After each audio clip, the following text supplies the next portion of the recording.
তো hello friend, take addiction চ্যানেলে আপনাদের স্বাগতম। তো আজকেরও একটি ডিআইওয়াই সার্কিট নিয়ে আপনাদের কাছে চলে এসেছি বন্ধুরা।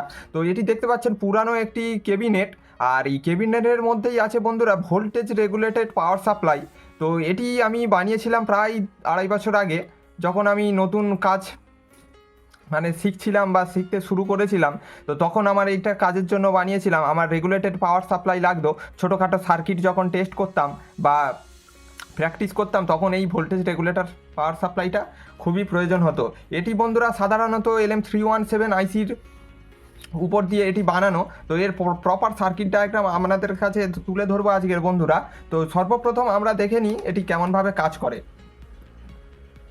তো বন্ধুরা, এখানে আমরা ডাইরেক্ট 220 ভোল্ট এসি এখানে ইনপুট দিয়ে দেব। তো বন্ধুরা, আমরা এখানে সাপ্লাই দিয়ে দিয়েছি, আর আমি মাল্টিমিটারটি 200 ভোল্ট ডিসিতে সেট করে নেব।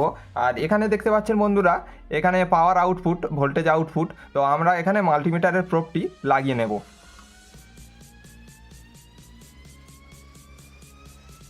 তো এই সার্কিটটি বন্ধুরা খুবই ইউজফুল সার্কিট। তো যদি আপনারা প্রথম ইলেকট্রনিক্স শিখতে চান, তো তাদের জন্য বিশেষ করে। তো বন্ধুরা, আমি এটি কানেক্ট করে নিয়েছি।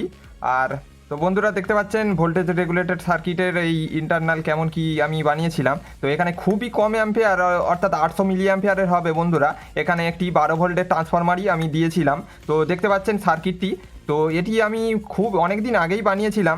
আর এখানে যে ট্রান্সফরমারটা দেখতে পাচ্ছেন বন্ধুরা, এটি কিন্তু কোনো কাজ নেই। এটা আমি যখন প্রথম জানতাম না, তো কায়দা মেরে বা এটি লাগিয়েছিলাম, এটার কোনো কাজ নেই। তো বন্ধুরা, দেখতে পাচ্ছেন এখানে কেলটনের 2200 মাইক্রোফ্যারেড 35 ভোল্ট এখানে ক্যাপাসিটার ইউজ করেছিলাম। এই সার্কিট ডায়াগ্রামে এই কম মাইক্রোফ্যারেডের ক্যাপাসিটারটা চেঞ্জ করে আপনারা বড় ক্যাপাসিটার এখানে লাগাবেন। আর এখানে দেখতে পাচ্ছেন খুবই ছোট একটি হিটসিং আমি লাগিয়েছিলাম। তো যদি কনস্ট্যান্ট আউটপুট কারেন্ট বা ভোল্টেজ নিতে চান, এই হিটসিংয়ে হবে না বন্ধুরা, এর থেকে আরও ভালো বড় হিটসিং আপনাদেরকে ইউজ করতে হবে। তো চলুন তারপরে জেনে নিই এই সার্কিট ডায়াগ্রামটা আপনাদের একটু এক্সপ্লেন করে দিই। তো বন্ধুরা, এটি সব থেকে মিনিমামে 1.8 ভোল্ট আউটপুট দিচ্ছে। আর এটি আমরা যখন বাড়াতে থাকবো, তো এটি আস্তে আস্তে বাড়তে থাকবে। দেখতে পাচ্ছেন 9-10 ভোল্টে চলে গেল। এটা দেখবো ম্যাক্সিমাম কত দিচ্ছে। তো এটি দেখতে পাচ্ছেন 12.4 ভোল্ট। তো আবার আস্তে আস্তে আমরা কমাতে থাকবো। তো দেখতে পাচ্ছেন আস্তে আস্তে কমে যাচ্ছে। তো বন্ধুরা, তো চলুন শুরু করা যাক। এবার সার্কিট ডায়াগ্রামটা আপনাদেরকে দেখিয়ে দিই। তো বন্ধুরা, দেখতে পাচ্ছেন এটি হচ্ছে গিয়ে মেন সার্কিট ডায়াগ্রাম। আর এই সার্কিট ডায়াগ্রামটা আমি অনেক দিন আগেই এটি এঁকে রেখেছিলাম, তো আপনাদের জন্য আজ বার করলাম। আর প্রথমে দেখতে পাচ্ছেন এখানে আমি দিয়েছিলাম 16 থেকে, এখানে আপনারা LM317-এ 25 পর্যন্ত ইউজ করতে পারেন ভোল্টেজ। তো আমি এখানে 16 ভোল্টের ট্রান্সফরমার এখানে ইউজ করেছিলাম। 16 বা 15 এরম কিছু হবে, তো আমার অতটা মনে নেই। আর তারপরে বন্ধুরা, এখানে দেখতে পাচ্ছেন ট্রান্সফরমারের এটি প্রথমে ব্রিজ রেকটিফায়ারে গিয়েছে। ব্রিজ রেকটিফায়ারে যাওয়ার পরে সেটিকে ফিল্টারিংয়ের জন্য, প্রপার ফিল্টারিংয়ের জন্য এখানে 470 মাইক্রোফ্যারাডের 47 মাইক্রোফ্যারাডের একটি ক্যাপাসিটার এখানে দেওয়া হয়েছে। আর এখানে বন্ধুরা দেখতে পাচ্ছেন এখানেও একটি 10 মাইক্রোফ্যারাডের ক্যাপাসিটার প্যারালালি এখানে লাগানো হয়েছে। আর খুবই ছোট্ট মানের একটি ক্যাপাসিটার লাগানো হয়েছে, যে লিকেজ এসি কারেন্ট থাকে সেটিকে গ্রাউন্ড করার জন্য। তো এখানে আপনারা পেয়ে গেলেন প্রপার ডিসি ভোল্টেজ।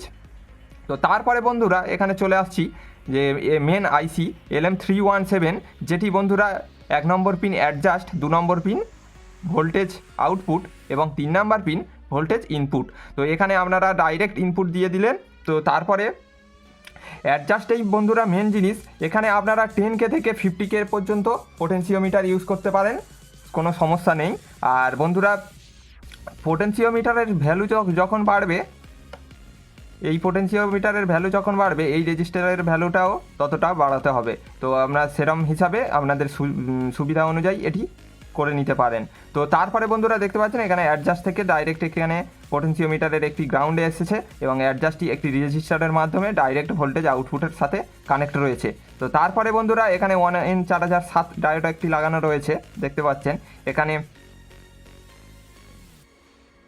তো বন্ধুরা, এখানে LM317-এর আউটপুট পিন একটি minimum voltage 1.830 volt minimum output এটি দিয়ে থাকে। আর সেই মিনিমাম আউটপুটের ভোল্টেজটিকেই কাজে লাগিয়ে এখানে রেজিস্টারের মাধ্যমে ভেরিয়েবল যখন হচ্ছে তখন ভোল্টেজ বাড়া কমার জন্য এই অ্যাডজাস্ট পিনে যখন ট্রিগার করছে বেশি ভোল্টেজ এবং কট ভোল্টেজের যে ডিফারেন্স সেই বুঝেই এখানে ম্যাক্সিমাম ভোল্টেজ আউটপুটের ক্যালকুলেট এখানে করে আউটপুট হচ্ছে।